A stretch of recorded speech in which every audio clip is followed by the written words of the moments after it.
Innal hamdalillah nahmaduhu wa nasta'inuhu wa nastaghfiruh wa na'udzu billahi min syururi anfusina wa min sayyiati a'malina may yahdihillahu fala mudhillalah wa may yudlil fala hadiyalah. Ashhadu an la ilaha illallah wahdahu la syarikalah wa ashhadu anna Muhammadar Rasulullah. Allahumma salli ala sayyidina Muhammad wa ala ali sayyidina Muhammad. Qala Allah Ta'ala fil Qur'anil Karim wa huwa asdaqul qailin. A'udzu billahi minasy syaithanir rajim. Bismillahirrahmanirrahim. Ya ayyuhan nasu taqu rabbakumul ladzi khalaqakum min nafsin wahidah wa khalaqa minha zawjaha wa batha minhuma rijalan katsiran wa nisaa'a wattaqullaha alladzi tasaaluna bihi wal arham innallaha kana 'alaikum raqiba. Sidang jamaah Jumat yang dirahmati Allah Subhanahu wa taala. Bersyukur kita kepada Allah Subhanahu wa taala dengan mengucapkan alhamdulillahirabbil alamin. Karena berkat rahmat, taufik dan hidayah dari Allah Subhanahu wa taala lah kita dapat berkumpul. Kita dapat melangkahkan kaki. Insyaallah kita akan dapat melaksanakan ibadah salat Jumat secara berjamaah. Karena berkumpulnya kita di sini bukanlah semata karena kemampuan fisik yang kita miliki. Berkumpulnya kita di sini bukanlah karena berkat mobil atau motor yang kita miliki. Akan tetapi berkumpulnya kita di sini adalah berkat rahmat dan taufik dari Allah Subhanahu wa taala.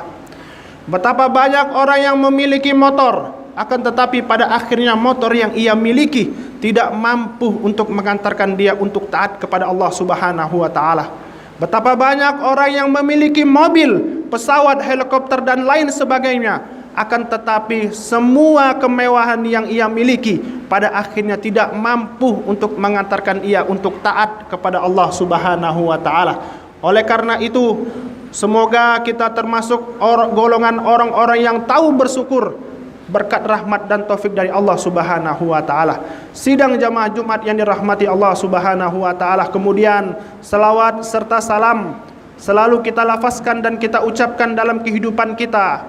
Selalu kita ucapkan dalam ketika kita akan salat dan kita akhiri salat kita dengan salawat, yaitu kepada baginda Muhammad sallallahu alaihi wasallam.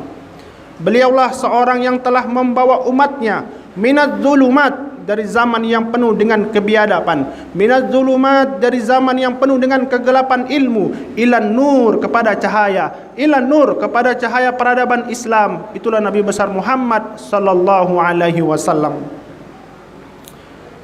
Melalui momentum yang sangat singkat ini, khotib berwasiat kepada diri khotib pribadi khususnya, demikian juga kepada para jamaah pada umumnya, untuk selalu meningkatkan kadar keimanan kita kepada Allah Subhanahu wa taala. Karena dengan iman itulah kita dapat hidup selamat di dunia, terlebih lagi nanti selamat hidup di akhirat. Jamaah yang dirahmati Allah Subhanahu wa taala, untuk mengawali khutbah khotib pada hari ini ada sebuah kisah. Yang kisah ini diriwayatkan oleh Imam An-Nasai, kemudian disahihkan juga oleh Imam Albani di dalam kitabnya. Dalam kitab tersebut Rasulullah sallallahu alaihi wasallam menjelaskan dalam hadisnya, jaa rajulun ila Rasulullah sallallahu alaihi wasallam wa huwal a'rabi. Datang seorang pemuda, rajul, seorang pemuda, wa huwal a'rabi, dan dia adalah seorang a'rabi, Arab Badui. Sebagaimana yang dijelaskan oleh para ulama di dalam kitab hadisnya, A'rabi itu adalah Arab Badui yang mereka tidak memiliki tempat tinggal yang menetap, kecuali mereka tinggal di lereng-lereng gunung. Pada waktu tertentu akhirnya mereka pindah ke tempat yang lain. Wa aslama wa hajara ila Nabi Muhammad sallallahu alaihi wasallam. Kemudian Arab Badui itu berislam bersama Nabi Muhammad sallallahu alaihi wasallam. Kemudian Arab Badui itu beriman, wa amana ila ma jaa ila Nabi sallallahu alaihi wasallam, atas apa yang dibawa oleh Nabi Muhammad sallallahu alaihi wasallam. Tsumma hajara, kemudian Arab Badui itu hijrah bersama para sahabat yang lain dari Mekkah menuju kota Madinah. Ketika Arab Badui itu hijrah di kota Madinah, Rasulullah sallallahu alaihi wasallam berpesan kepada para sahabat yang lain untuk mengamati apa yang dilakukan oleh Arab Badui tersebut. Pada suatu ketika Rasulullah sallallahu alaihi wasallam berperang, jihad bersama para sahabat yang lain. Demikian juga Arab Badui itu ikut berjihad bersama para sahabat yang lain. Pada saat peperangan tersebut, maka Rasulullah sallallahu alaihi wasallam bersama para sahabat yang lain dan demikian juga dengan Arab Badui itu menang dalam jihad tersebut. Kemudian Rasulullah sallallahu alaihi wasallam membawa harta ghanimah. Wa qassama an-nabi sallallahu alaihi wasallam hadhihi al-ghanimah ila sahaba wa ila ar-rajul hadhihi al-a'rabi. Kemudian Rasulullah sallallahu alaihi wasallam membagikan harta ghanimah, dibagikanlah kepada para sahabat yang ada. Kemudian harta ghanimah tersebut demikian juga dibagikan kepada Arab Badui. Akan tetapi ketika Rasulullah sallallahu alaihi wasallam membagikan harta ghanimah, Arab Badui tersebut tidak hadir pada saat pembagian harta ghanimah. Rasulullah sallallahu alaihi wasallam memerintahkan para sahabat yang lain untuk mengambil harta ghanimah, kemudian mencari Arab Badui dan memberikan harta ghanimah yang menjadi hak Arab Badui tersebut. Wa hamala wa akhadha wa hamala ila al-a'rabi. Kemudian para sahabat mengambil harta ghanimah tersebut dan mencari dan membawanya kepada Arab Badui tersebut. Ketika para sahabat menjumpai Arab Badui, terlihat pada diri Arab Badui itu wa huwa yastaghrib. Arab Badui itu merasa aneh, wa huwa yastaghrib. Arab Badui itu merasa asing atas apa yang dilakukan oleh para sahabat. Tsumma qala, kemudian Arab Badui mengatakan, "Ma hadza? Apa ini yang kalian bawa untukku?" Kemudian para sahabat mengatakan, "Hadhil ghanimah qasama an-nabi sallallahu alaihi wasallam lak." Ini adalah harta ghanimah yang dibagikan oleh Nabi Muhammad sallallahu alaihi wasallam untukmu. Kemudian Arab Badui itu wa akhadha wa hamala ila Nabi sallallahu alaihi wasallam. Kemudian Arab Badui itu mengambil harta ghanimah tersebut dan membawanya sembari mencari Nabi Muhammad sallallahu alaihi wasallam. Ketika Arab Badui itu berjumpa dengan Rasulullah sallallahu alaihi wasallam, Arab Badui itu mengatakan, "Ya Rasulullah, ma hadza ya Rasulullah?" Ya Rasul, apa ini ya Rasulullah? Kemudian Rasulullah sallallahu alaihi wasallam dengan lembutnya mengatakan, "Hadhil ghanimah qassamtu lak." Ini adalah ghanimah, ini adalah harta ghanimah yang aku bagikan untukmu, karena sesungguhnya engkau berhak untuk memperoleh harta ghanimah tersebut karena engkau mengikuti jihad bersama para sahabat yang lain dan demikian juga bersama denganku.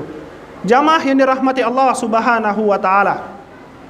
Tentunya kita paham bahwa tidak ada perkara yang halal dari perkara yang syubhat kecuali adalah harta ghanimah. Akan tetapi itulah yang dikatakan oleh Arab Badui. Arab Badui itu bertanya, "Ya Rasulullah, ma hadhihi ya Rasulullah?" Kemudian Arab Badui itu mengatakan, "Ya Rasulullah, ya Rasul, sesungguhnya aku beriman, sesungguhnya aku masuk Islam ya Rasulullah. Kemudian aku beriman bersamamu ya Rasulullah. Kemudian aku hijrah bersamamu dari kota Mekkah menuju kota Madinah, bukan untuk mendapatkan harta ghanimah sebagaimana yang engkau berikan kepadaku. Ma ala hadza ittaba'tuka ya Rasulullah. Bukan atas dasar ini aku beriman dan mengikutimu ya Rasulullah." Kemudian Rasulullah sallallahu alaihi wasallam dengan lembutnya mengatakan, "Lantas apa yang engkau inginkan? Kalau engkau tidak menginginkan harta ghanimah, kalau engkau tidak menginginkan apa yang aku berikan kepadamu." Kemudian Arab Badui itu mengatakan, menjawab, "Ya Rasulullah, sesungguhnya aku masuk Islam, sesungguhnya aku beriman kepadamu, aku beriman kepada Allah Subhanahu wa taala. Kemudian aku hijrah bersamamu adalah agar suatu saat ketika aku mengikuti jihad bersamamu, ketika aku mengikuti perang bersamamu, ada anak panah yang tertancap di leherku, lalu kemudian aku tersungkur, lalu kemudian aku meninggal syahid di jalanmu ya Rasulullah." Jamaah yang dirahmati Allah Subhanahu wa taala. Kemudian Rasulullah sallallahu alaihi wasallam mendengarkan perkataan Arab Badui tadi, mengatakan dengan lembutnya, in tasdiqillaha yasdukka. Kalau memang benar itu yang engkau inginkan, maka Allah Subhanahu wa taala akan merealisasikan atas apa yang engkau inginkan.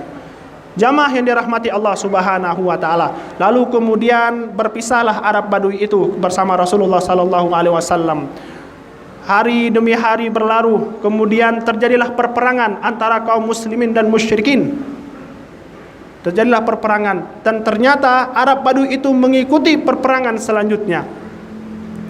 Ketika Arab Badui itu mengikuti perperangan selanjutnya, maka para sahabat yang mengikuti perperangan itu, ada di antara Arab Badui itu juga mereka meninggal di jalan Allah Subhanahu wa taala.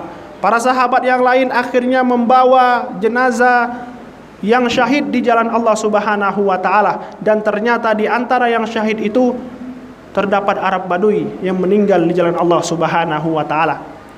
Kemudian Rasulullah sallallahu alaihi wasallam memperhatikan satu persatu para sahabat yang meninggal, yang syahid di jalan Allah. Kemudian Rasulullah sallallahu alaihi wasallam bertanya kepada para sahabat yang lain, ahwa, apakah ini Arab Badui yang ketika aku berikan harta ghanimah ia tidak ingin harta ghanimah tersebut? Ahwa, apakah ini Arab Badui yang dia mengikuti perperangan bersama kita, hijrah bersama kita, beriman bersama kita dan masuk Islam juga, dan ia meninggal di jalan Allah Subhanahu wa taala? Kemudian para sahabat yang lain mengatakan, bala ya Rasulullah, ya benar ya Rasulullah, inilah Arab Badui itu yang tidak menginginkan harta ghanimah sebagaimana yang engkau berikan kepadanya.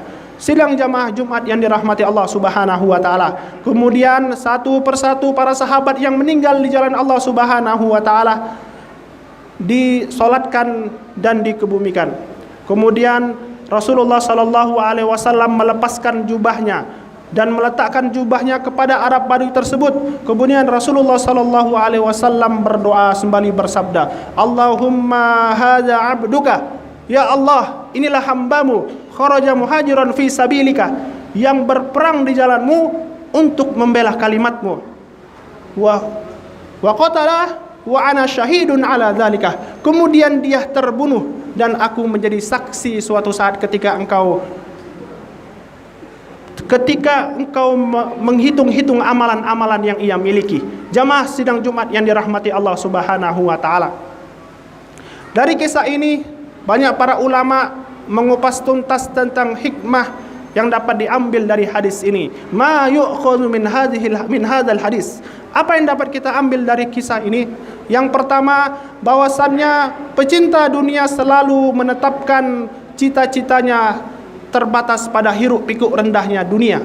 Akan tetapi orang-orang yang memiliki obsesi dan cita-citanya pada urusan akhirat, ia selalu menggantungkan cita-cita dan obsesinya pada urusan akhirat.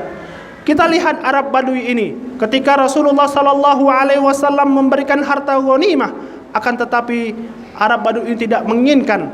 Apa yang diinginkan oleh Arab Badui? Arab Badui itu menginginkan bahwasannya suatu saat ketika dia berperang di jalan Allah Subhanahu wa taala, ketika dia berjihad membela kalimat Allah, maka dia menginginkan surga yang dijanjikan oleh Allah Subhanahu wa taala, dan sebagaimana yang dijelaskan oleh baginda Muhammad sallallahu alaihi wasallam dalam hadisnya. Arab Badui ini tidak menggantungkan cita-citanya pada wanita yang cantik. Arab Badui ini juga tidak menetapkan cita-citanya pada hiruk pikuk rendahnya dunia. Akan tetapi Arab Badui itu menggantungkan cita-citanya adalah untuk kalimat Allah dan untuk kehidupan yang jauh lebih baik, yaitu akhirat kelak. Jamaah sidang Jumat yang dirahmati Allah Subhanahu wa taala. Selanjutnya, hikmah yang dapat kita ambil dari hadis ini adalah bahwa apapun cita-cita kita, apapun obsesi yang kita miliki, bahwa semuanya itu hanya bisa terrealisasi dengan izin Allah, biiznillah. Kita perhatikan dari kisah yang terjadi pada Arab Badui ini, bahwasannya Rasulullah sallallahu alaihi wasallam mengatakan, in tasdiqillaha yasdukka. Kalau memang benar apa yang engkau cita-citakan, maka Allah Subhanahu wa taala akan merealisasikan atas apa yang engkau cita-citakan. In tasdiqillaha yasdukka. Kalau memang jujur, kalau memang engkau jujur dengan cita-cita yang engkau miliki, maka Allah yang akan membuktikan kejujuran yang kita miliki itu. Sidang Jumat yang dirahmati Allah Subhanahu wa taala. Perhatikanlah Arab Badui ini, bahwa dia menginginkan syahid di jalan Allah. Dia menginginkan panah itu tertancap di lehernya, lalu dia tersungkur, lalu dia syahid di jalan Allah. Maka demikian juga seperti itulah meninggalnya Arab Badui tersebut. Inilah jawaban dari semua pertanyaan yang kita miliki. Mengapa ada orang yang menurut kita secara kekuatan ekonomi tidak mampu untuk melaksanakan ibadah haji dan umrah, akan tetapi pada akhirnya ia mampu untuk melaksanakan haji dan umrah? Inilah jawaban dari semua pertanyaan yang kita miliki. Mengapa ada orang yang buta mampu menghafalkan Al-Quran dari ayat yang pertama sampai ayat yang terakhir, sementara kita mampu melihat isi dunia, mampu melihat huruf-huruf Al-Quran, mampu melihat dan membaca Al-Quran, namun pada akhirnya tidak mampu untuk menghafalkan Al-Quran, bahkan membacanya pun terbata-bata. Na'udzubillah summa na'udzubillah. Sidang Jumat yang dirahmati Allah Subhanahu wa taala, inilah jawaban dari semua pertanyaan ketika kita melihat orang-orang yang secara kekuatan fisik tidak mampu untuk menggapai cita-cita yang ia miliki, akan tetapi pada akhirnya dia mampu untuk menggapai cita-cita yang ia impi-impikan. Mungkin ada para jamaah di sini yang memiliki cita-cita akhiratnya. Ada di antara kita yang memiliki cita-cita pada nantinya bisa naik haji dan umroh. Semoga Allah Subhanahu wa taala merealisasikan atas cita-cita yang kita miliki. Mungkin di antara kita ingin menjadi orang-orang yang menyampaikan kalimat Allah Subhanahu wa taala, ingin menyampaikan hadis yang disampaikan oleh baginda Muhammad sallallahu alaihi wasallam. Maka semua cita-cita itu hanya butuh satu, in tasdiqillaha yasdukka. Kalau kita memang benar jujur dengan niat dan cita-cita yang kita miliki, maka Allah yang akan membenarkan semua cita-cita yang kita miliki itu. Sidang Jumat yang dirahmati Allah Subhanahu wa taala, semoga melalui momentum yang sangat singkat ini, kita secara pribadi memiliki cita-cita akhirat kita. Kita gantungkan cita-cita akhirat itu sembari kita memperbaiki niat dalam hati. Aqulu qauli hadza astaghfirullahi wa lakum innahu huwal ghafurur rahim.